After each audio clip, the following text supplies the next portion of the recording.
Welcome home to USA Global TV and Radio. Ours is a place where dreams take flight, voices are heard, and stories are shared. This is where cultures meet, connections are formed, and ideas are transformed into action. This is your destination for authentic storytelling, diverse perspectives, and meaningful conversations. We're where global stories unite and bridges are built beyond all borders. Discover our world of education, entertainment, hope, and inspiration. Together, we're building bridges worldwide. Subscribe to our USA Global TV channel and download our USA Global TV app. Be our guest or join our team. Visit usaglobaltv.com. With heartfelt thanks to our executive producer, Dr. Jacqueline Kerbeck, music scored by Yifei Tang from Cloud Road Music, creative direction by Paul Garcia, and I'm Al Cini, and I'm very proud to be part of the USA Global TV and Radio family. So join us here at USA Global TV and Radio. Make us your home for global connection. All rights reserved. This video and its contents are the exclusive property of USA Global TV and Radio. Unauthorized use, duplication, or redistribution in any form is strictly prohibited. Thank you for being a part of our global community. Let's inspire together.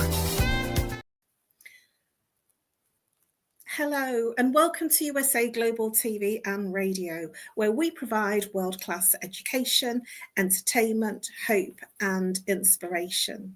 Our show today is Talking Heads. I'm Caroline HEWARD and I'm one of 5 Talking Heads expert presenters. I'm a TV presenter on USA Global TV and Radio, as well as the resident therapist. And I'm also known as the Harley Street Stress Expert.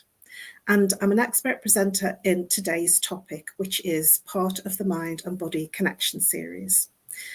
Our topic today, which is my 83rd episode, is pills, pain, and pretending. Are we numbing life instead of healing? So let's begin. We tend to pop a pill for each pain that we experience. It's become a norm that if we have a headache, we pop a pill. If we can't sleep, we pop a pill. We're generally treating symptoms. Does this sound familiar to you? Is this something that is commonplace for you, for a member of family, for somebody that you're close to, for a sibling, for a friend, for somebody that you regularly see and spend time with? It seems to be, especially in the Western world and Western society, our norm. We seem to be treating symptoms and ignoring the root cause. So if we have a skin problem, we're taking a cream. If we have a pain, we're using oils and rubs and painkillers to deaden the pain. But I ask you, why is the pain or the symptom there in the first place? Is it covering up emotional wounds? Because emotional wounds can be buried underneath the prescriptions, because it masks and puts us into a space of resilience. The bravado of I'm fine silently makes our suffering masked. It silently suffers underneath all that masking of symptoms. Are we truly healing, or are we just numbing the pain? We're going to take an honest look today and our growing dependency on medication and our over-emotional expectation of being able to cope with the truth. So are we becoming emotionally disconnected through over-medication? It's a question that I want you to ponder on. Are we becoming dependent? Are we becoming emotionally dependent through a prescription medication? And there is so many under prescription that we can get. I'm surprised at how many people I speak to that are under prescribed medication for anxiety, for stress, for depression. Even people as young as in their teen years, 14, 15, and 16. When I was growing up at that sort of age, I thought that that was something that the older people took. I had no idea that it would change and our younger generations take these prescribed medications. We tend to pop a pill for every emotion. I want you to just sit with that. If we're feeling hurt, feeling anxious, we reach out to the bottle and pop a pill. So we are going to explore the emotional pain that's unresolved. We're going to explore the trauma, the grief, the burnout, the anxiety. We live in a pill for everything culture, but not everything needs a pill. And that's my quote. Not everything needs a pill. I'm not saying don't take prescribed medication, and I'm not saying don't see your doctor to find out what's wrong. What I'm saying is, once you know what's wrong, to have an understanding of perhaps where it's come from, and to look at dealing with why. Why is it that the pain becomes the pain? How has grief and loss and trauma become the most medicated rather than processed symptom? We have a cultural shift in our society of convenience, which suppresses our emotions over healing. Are we fearing vulnerability instead of healing? What I will say is that in our Western culture and our Western society, we have an expectation. We certainly, in our working environment, have expectations where we should keep calm and carry on. I don't know when that phrase came into existence in terms of when I started to regularly use it. I knew it was a wartime phrase, keep calm and carry on no matter what is happening.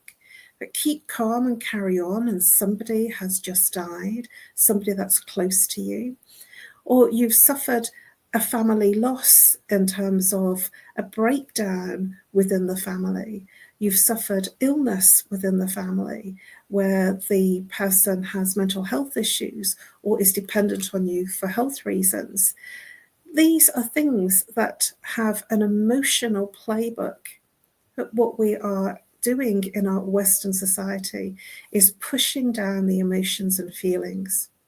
And in our cultural society, there is an expectation, whatever happens, that you should keep calm and carry on.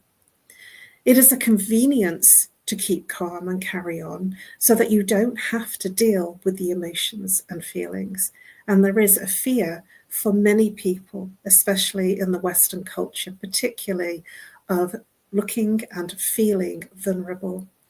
It is not a good look to feel and look vulnerable, and yet it is the most human experience, that level of vulnerability through life, because life hits us. Life has its own challenges. We can't not go through life and not feel vulnerable in times of stress and life changes, such as sickness, death, and when people break down in their relationships, their friendships, marriages, these are almost like a bereavement, but with the person still being alive. And it is okay to feel vulnerable in times like this. But what is society saying to us? That we just have to carry on anyway. We just have to almost be automated like a machine, that we're not allowed to feel vulnerable or painful. And so it comes out in all sorts of ways. It comes out for some people in that they get angry at other people, or they lash out, or they're blaming, or they're criticizing someone else because of something that's undealt with within them.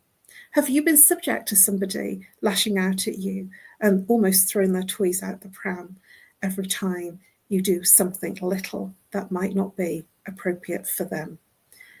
I've been guilty of that in terms of experiencing that when something is going wrong for someone, that I've been at the brutal end of somebody's punch bag, and it's not a pleasant experience.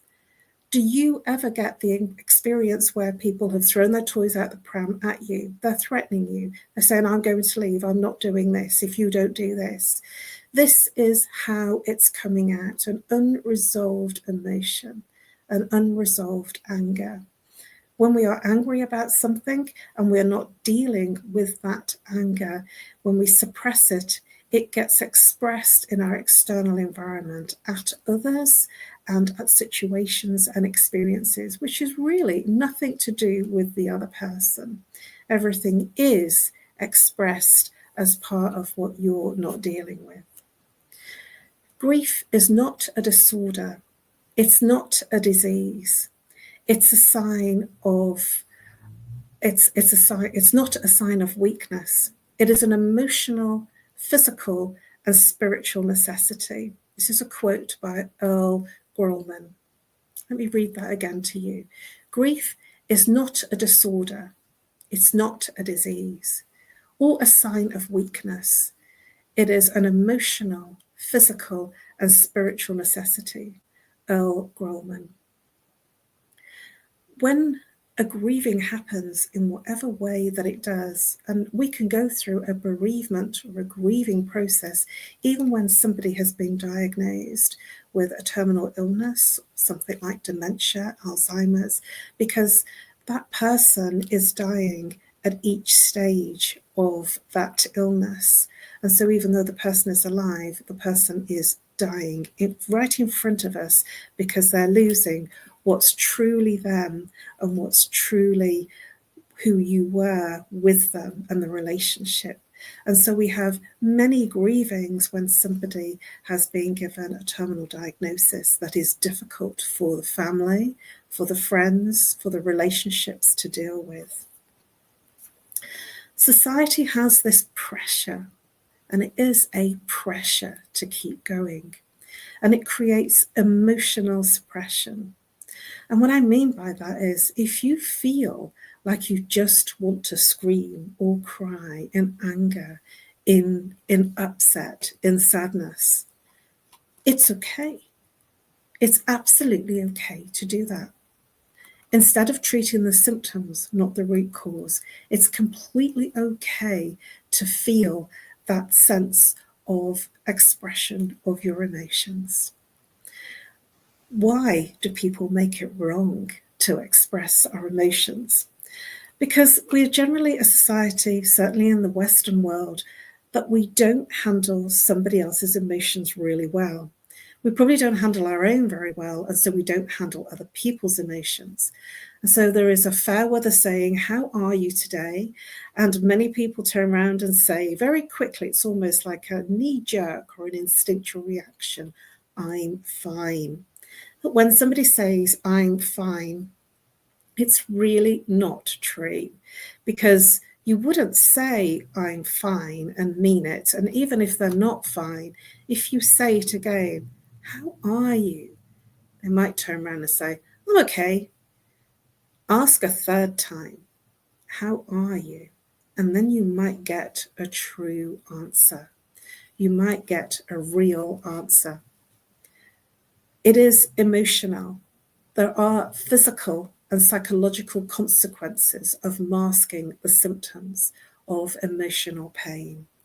There is depression as a side effect, and there are all sorts of side effects related to taking prescribed medication.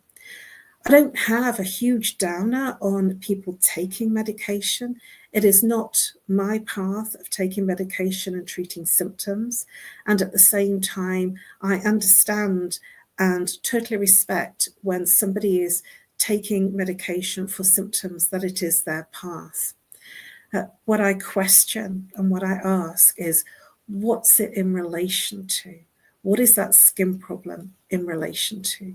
What is the high blood pressure in relation to? When you suddenly get something and suddenly it disappears, what changed?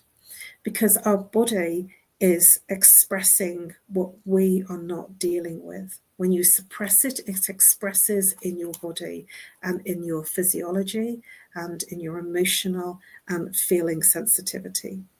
So I question and I invite you to look at when you are popping a pill for something, for a symptom, maybe you can't sleep, to just look at your life.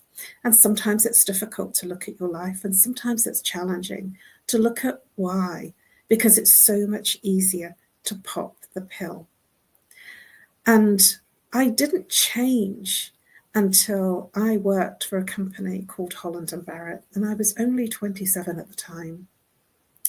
I worked for Holland & Barrett as a manager, and I was really interested in the health regime and in all the different supplements and health alternatives that could be used.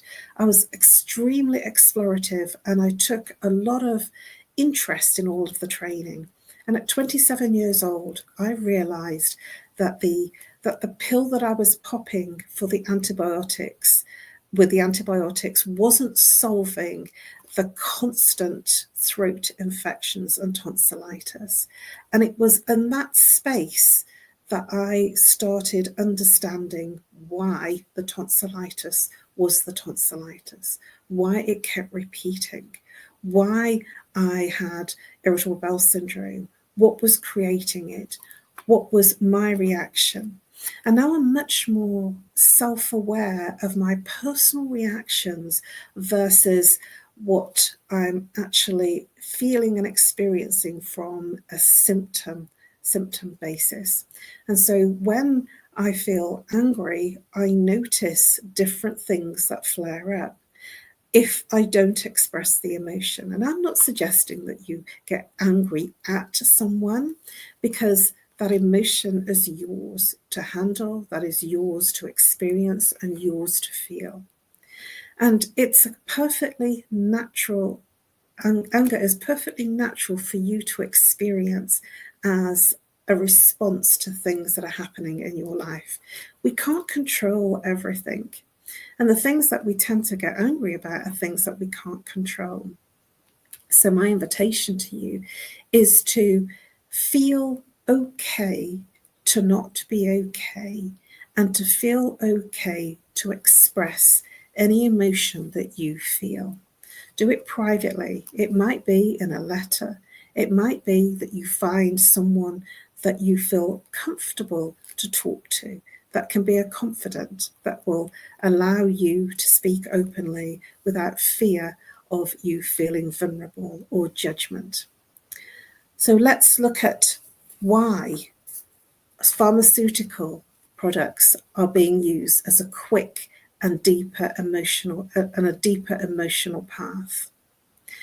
It's because when we take the pill, it deals with the symptom, but at the same time, what else is happening? Do you sense a level of loss of identity? I know that many people that take antidepressants, one of the experiences that they feel is a numbness of anything, a numbness of pleasure, of pain, of desire, of anything, of comfort, of a feeling of sadness, a feeling of pleasure. There is a numbness of everything. And one of the things that happens is that the person moves into a place of living in autopilot, going through the motions without the emotion, as if you're watching a movie and you're the main movie star, but you're watching yourself in that movie rather than being partly in that experience. So it's a detached state of living and being. There is a sheer emotional disconnection with everything, with life, with experiences, even with food. Now, food is something that I want to just mention here, because there will be a lack of taste and a lack of sensitivity of experiencing the pleasure of food. Now, the sensory of taste is in the second chakra, which is where the feelings and emotions are stored, and that's also where the sexual energy is stored. And so when we numb down the emotions and feelings, or numb down the fact that we don't feel that it's okay to be emotional or to feel emotions or pleasure or pain, what happens is when we numb that down, we numb our taste buds down, because the sensory for the second chakra, which is called the sacral energy, is taste. Your taste and your zest for life, your pleasure, your spontaneity, your childlikeness to move through things. And when you have lost that, laughter is difficult. Fun is challenging. It's almost like you force yourself to do things without really feeling the pleasure that you desire to feel, that other people feel, that you want to feel. I have many people that say to me, I just feel there's something missing in life. I feel that there's something not working. I feel that I'm just living, but not experiencing life, and it doesn't feel good. And when they reach that point of there must be something more, and that's the point usually when they've suffered for decades, there must be something more, there must be a better way to live.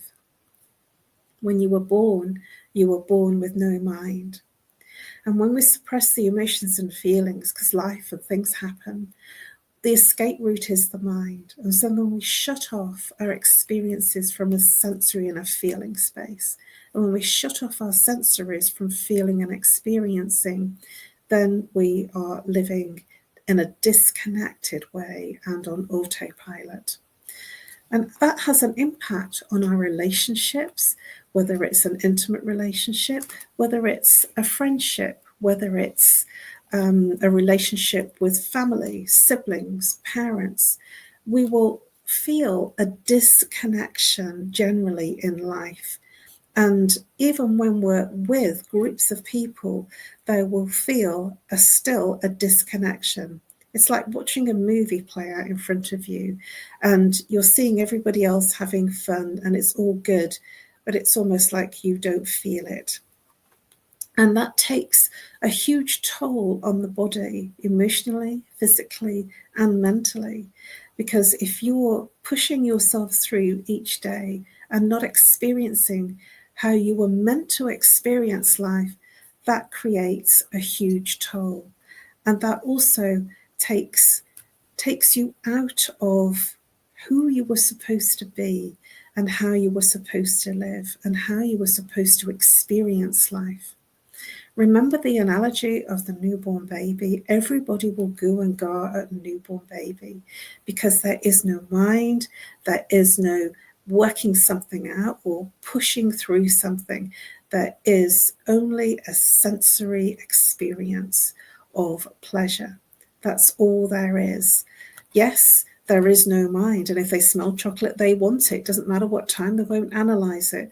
So I invite you to get back to who you were born to be rather than who you think you should be.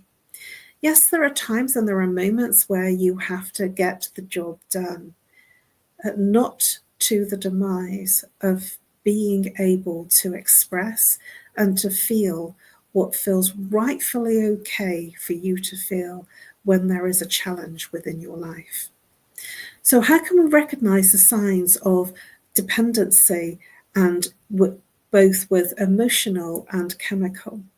So for some people, there may be an overzealous of emotions, and there might be an overzealous reaction to taking pharmaceutical medication. Notice when you do reach out to pop a pill, what's actually going on in your life. So let's look at beyond the intervention of medication. Let's look at other things that you could look at instead of popping the pill. Talk therapy. That's something that I have done for 25 years. And I started looking at different ways of treating myself when I lost my father. And I was diagnosed as clinically depressed after he died. It was 6 months later. And it was quite a shock to me to have that diagnosis. And the first thing that I was offered was antidepressants. And that frightened me that it was offered so easily and so simply. And that was back in 2000.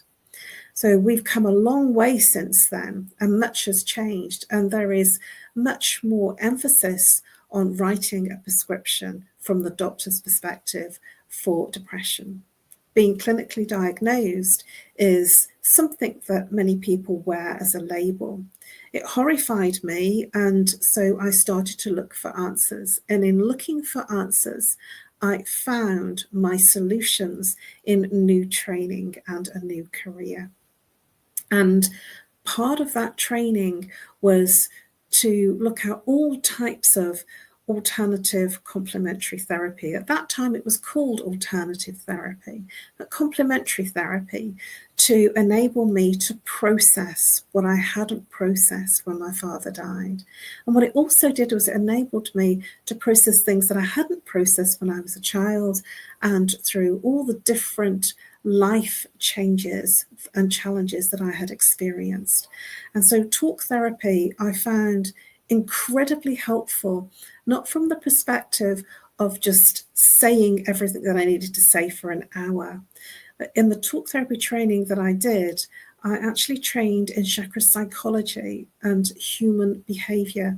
And so it was about how the mind and body connects and what happens to the person physically, emotionally, spiritually, behaviorally when there's an imbalance. And the imbalance is the symptom. So depression, even though many people can't see it and they can't touch it, it's something that we experience. It's like back pain. It's something that you can't see and can't really touch on another person, but the person who suffers with it suffers in extraordinary pain. Talk therapy in terms of identifying the root cause. That's what I'm talking about. For some people, it's really comfortable for them to sit in front of a practitioner and say everything that's wrong for an hour and they feel better. And that's the first part, awareness. We have to do the awareness to understand what's going on. One of the things that the natural and the normal medical route of talk therapy, it doesn't have the what to do about it, the solutions. It brings everything up and gives you awareness, and it gives you understanding of what the problems are. Many medical and normal route therapies don't give you solutions. And so the training that I've done is solution providing. You tell me you have neck pain, I will identify the root cause of the neck pain. You tell me how you have depression, I will identify the root cause of your depression. It might be something that happened 5 years ago, 5 months ago, 10 years ago, 20 years ago. It doesn't matter. It's about identifying why. And some people might have felt that way for a very long time. And if you felt like that for a very long time, that you've just kind of brushed yourself down and got on with things, there is an answer beyond popping a pill. There is an answer beyond just keeping calm and carrying on. There is an answer beyond popping the pill and not dealing with the internal trauma. Also, energy healing is another, and that's part of the work that I do in terms of talking through, but at the same time, it's more about giving solutions. So I would say that it was more mentoring, solution providing, talk therapy, mentoring, so that the person has understanding, insight, awareness, and therefore that begins a natural process of healing. Emotional processing is key to this. It might be that something happened so long ago it's not relevant to your life right now. And if it's not relevant to your life, then there is very little emotional processing for you to do. But that doesn't forgive the times that, even though it might be a long time ago, that you never actually handled the trauma in terms of the emotions and the undealt with feelings. It's important to have a safe space to express openly how you feel and what's coming up for you. It is important to feel that it's okay to be in a space of creative healing. To be in that space of creative healing, whatever it is, whether it's print therapy, whether it's craft therapy, whether it's color therapy. There is lots of many different types of art type therapies where you're playing with clay or playing with other colours or drawings. And it's integral to work with some of those therapies for some people, because many of us are able to get through and past what we're feeling and experiencing by using different types of creative therapies, such as art therapy. And these types of creative therapies are really good for children in terms of releasing any emotion that they feel, because they draw what they're not feeling that they can express. It's important to have support systems in place, however you find them, whether it's in groups, support groups, whether it's in a family setting, or whether it's in a place where you have a confidant, a friend, or a therapist, where it's somewhere that you feel safe to express without being judged. If you are looking for some solutions, and if you are looking for some insights from the other person, that it's safe to ask, even though you don't have to take on what that person has been saying. You can listen and take on board what feels right for you, but not feel that it's necessary to take on everything that they say. So having open conversations is critical, especially when you have experiences of pain, loss, and emotion. Medications can silence symptoms, but they can't heal the soul. The dangers of presenting and pretending that everything is okay when it's clearly not. Sometimes the bravest thing that you can do is to stop pretending you're okay. So what does it mean to truly heal and feel healed again? Healing is not in a bottle. Let me say that again. Healing is not in a bottle. It's not a pill. It's not a potion or a lotion. It is facing the uncomfortable. It is allowing ourselves to heal. It is finding that safe space to process life's challenges, whatever they may be. It is to move beyond the masking of the pain and start honouring the journey of emotional recovery. Pretending might keep us functioning, but the true healing helps us to find the first step. Choosing truth over temporary relief is the bravest thing we can do to feel and to deal with our hugest challenges. Thank you for your interest, and thank you for your attention. Please subscribe to USA Global TV and Radio, where you will find all of our Talking Heads episodes under the playlist Talking Heads. I believe I've been a Talking Heads expert for probably about 3 years now. I'm not sure. Next time I come on my episode, I will check. I certainly know that I've done episodes in 2022, 23, 24, and this year. Please subscribe to our YouTube channels. We have been awarded the Silver Creator Award and gained over 100,000 subscribers on our main channel. You can find all of our Talking Heads episodes under the playlist Talking Heads. Please do reach out to me if I may be of service to you in any way. You can contact me on, if you're international, +44. If you're local, 07523 120 189. Please download our app, USA Global TV and Radio, and be part of the global family, bringing hope, education, inspiration through storytelling. And it's available on Amazon Fire, Roku, Android, Apple TV, TikTok, and X. Thank you so much for being part of your healing journey with me today.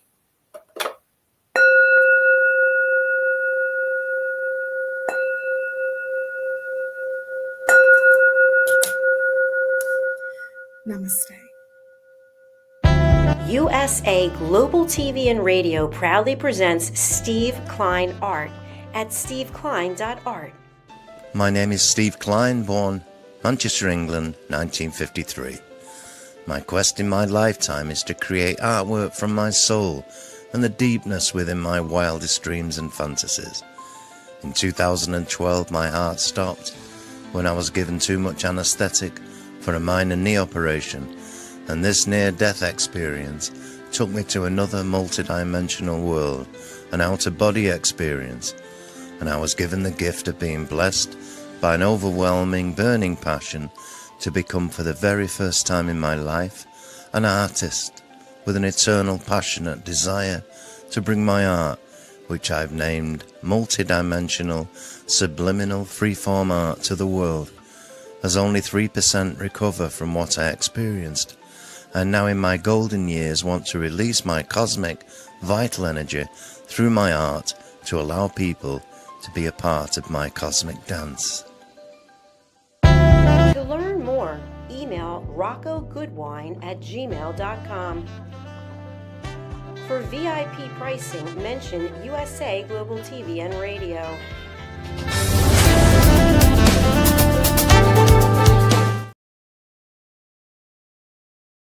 Thank you, viewers and listeners of USA Global TV and Radio, for joining us today. We're honoured to have your time and attention as part of our global community. At USA Global TV and Radio, we believe in the power of authentic conversations, meaningful connections, and creating a world of possibilities together. Want to be part of something bigger? Join our team of elevated listeners at usaglobaltv.com, a space where your voice matters and your ability to listen transforms relationships. Stay connected with us across all our platforms for thought-provoking discussions, expert insights, and empowering stories. Subscribe to our channels at youtube.com/c/USA Global TV. Follow us on social media and explore the endless opportunities we're creating for growth, learning, and inspiration. Together, we're not just broadcasting, we're building bridges and changing lives one conversation at a time. For inquiries, contact us at info@usaglobaltv.com. Music by Johnny Dyes. Produced by Executive Producer and Director Dr. Jacqueline Kerbeck. Voiceover by Mike Porter. Creative Direction by Paul Garcia. All rights reserved. Copyright 2025. Visit usaglobaltv.com to view our full terms and conditions.